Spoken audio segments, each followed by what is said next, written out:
Go for it. Hi, we're at Intelligent Content in San Jose, and I'm talking with Rahel Bailie.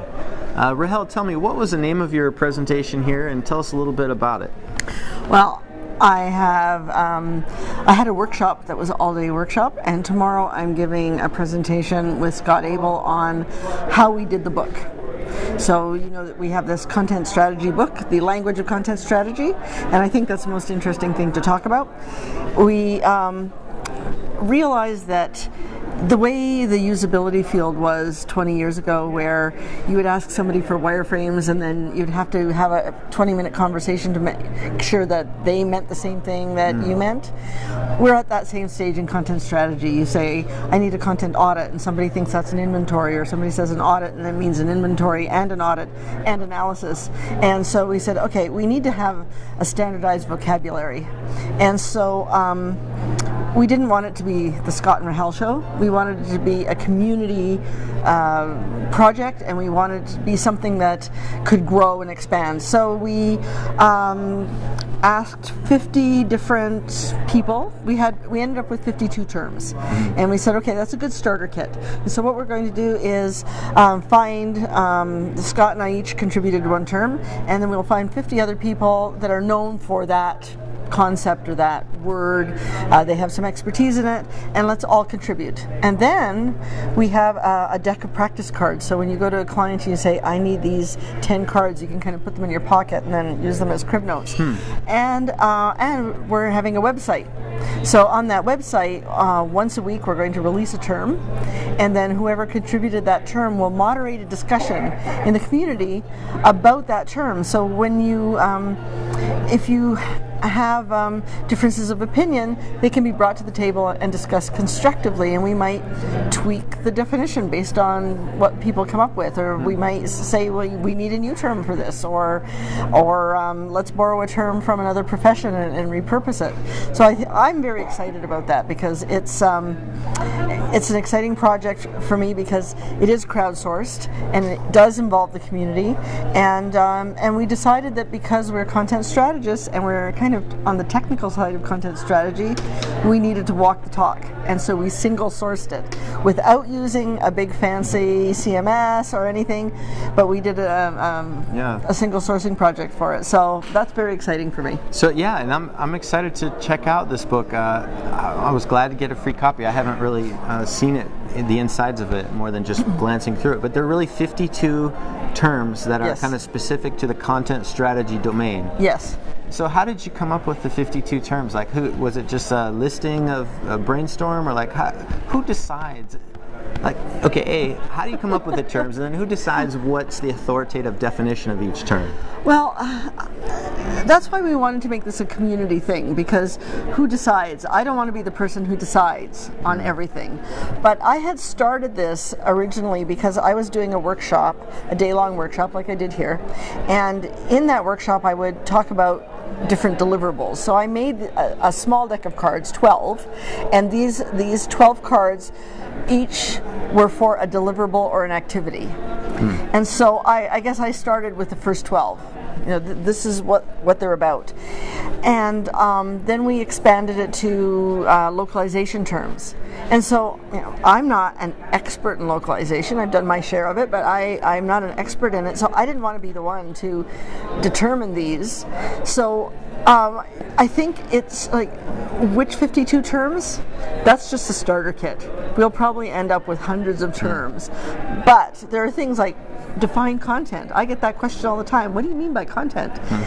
Define content strategy, define the content lifecycle, and then some of the deliverables that you are asked to produce. So we have it kind of in different sections. There's the core concepts. So they're not deliverables, they're concepts, like single sourcing.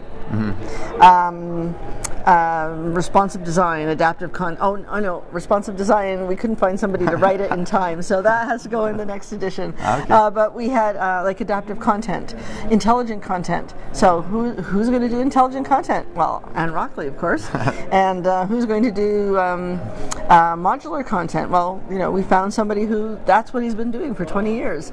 So, you know, when we are defining it, we're looking at, you know, something very short and snappy and something something that is just tells you what it is. And then people got to write an essay. So each topic is a 2-page spread. So it's, there's a short definition, and then there's a short statement that says kind of why it's important to a content strategist to know this. And then there is a kind of a 250-word essay that talks a little bit more about the concept and how you can incorporate it into your practice. And of course, 250 words isn't a lot, so it's quite brief. How did you come up with the idea for this pattern of a book where you have a definition and a short essay for a large range of terms? I mean, this is not your traditional book, right? This is kind of like what would you call this genre, or where does it come from? Well, it's a reference book, and we wanted something that would be very bite-sized, that you didn't have to read the whole thing, that you could just look at it and say, for example, maybe you're a client who everyone's telling you need to do adaptive content. You're going, what on earth is adaptive content? You can pull out the book, read the 2 pages, and you're done. But it really started with the cards, because without the essay, these were on cards, and we did single source this out to cards. So it had to fit on the card. And that's how it became this, this is the dictionary definition, what fits on a card, and then the little statement. So the cards serve the purpose of kind of giving you a simple definition that you can easily walk away with. Yes. The cards is an intriguing idea. It makes it a little more tactile. Do you do anything with the cards? I saw that one of them had a Joker symbol or something. Can you play a game with these cards? Well, I suppose you could. I did the cards kind of as a novelty item, so that you could say, here are the, it's almost like, have you heard of, they don't call it sprint poker, I think it's sprint poker. So, when you're doing agile and you have this deck of cards, and it basically tells you how long a sprint will be, and then if you don't know, you just like pull out a card and... Yeah. So I had these cards that would go with the workshop. And what happened was I started handing out these cards at meetups. And then Scott would say, this woman came up to me and she pulled this dog-eared deck of cards out of her purse. And she said, I use these every day. And I thought, why would you use them every day? And she said, before I go in to talk to a client, I flip through them and I say, these are the 3 things I must remember to speak about. And I, put them on top. And I go through them every day kind of as a touch point. That's like my little checklist of things. Did I remember to think about this, for those 12 things? But it had nothing about translation, and it didn't have anything about all the technical concepts. And so we said, okay, there are lots of terms that people don't know about, or that they don't. So for example, transclusion. Elliot Kimber is the king of transclusion. So we asked him if he would write that term, and he was happy to. So if you don't know what transclusion is, how can you use it in your practice? And if you don't know what transclusion is, then how can you explain it to anyone else? Or if someone says, hey, should we do transclusion? You're going to go, right? And so transclusion is like the cornerstone of DITA. That's pretty cool that you guys have, it's as if you're making a dictionary, right? Yes, it is. And I think it's really worthwhile to have a set of vocabulary terms that people can agree on, an authoritative one, for a new industry. I think it's highly worthwhile. What we would like to do is that in the 2nd edition next year, to have another 20 terms or another 30 terms, as people say, hey, we do this all the time in content strategy, or as part of content strategy. Can we have that term in the book too? And I don't think that we're going to say no. I don't see why we would say no. Yeah. But we had to start somewhere. Yeah. And so we have 52 cards, 52 weeks, 1 term a week. That's a year's project, and so it's a good starter kit. And on the content strategy Google group just a couple of days ago, somebody said we should have a glossary, and everyone should contribute to it. And we should make it kind of wiki-like so that people can voice their opinions. And I said, yeah, that's great. And if you go to this URL, we started it. Yeah.